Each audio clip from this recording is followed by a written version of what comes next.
नमस्कार, मी रुशाली यादव सारंग। आता आपण बातम्या विस्ताराने पाहणार आहोत। उद्धव ठाकरे गटाच्या याचिकेवर आज सुप्रीम कोर्टामध्ये सुनावणी होणार आहे। राहुल नार्वेकरांनी दिलेल्या निकालाविरोधातील याचिकेवर आज सुनावणी होणार आहे। आज दुपारच्या सुमारास सुप्रीम कोर्टामध्ये सुनावणी होणार आहे।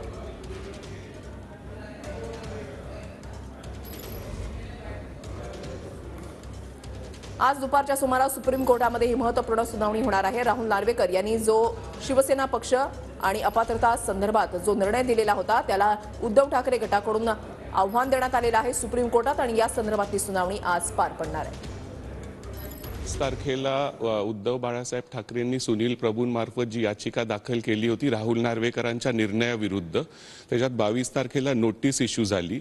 आता सगळ्या 39 आमदार म्हणजे एकनाथ शिंदे आणि त्यांच्या 39 आमदारांना ही नोटीसची सर्व्हिस झालेली आहे। त्यामुळे आज हे मॅटर लागलेलं आहे। आता आज आपल्याला बघावं लागेल की एकनाथ शिंदेंचे वकील ह्या मॅटरमध्ये काय सांगतात सुप्रीम कोर्टाला। तुम्हाला माहीतच असेल की त्यांनी भरत गोगावलेंनी हायकोर्टात पण मॅटर फाईल केलंय। तर आता आज आपल्याला एक अंदाज येईल की हे मॅटर सुप्रीम कोर्टात चालेल का बॉम्बे हायकोर्टात।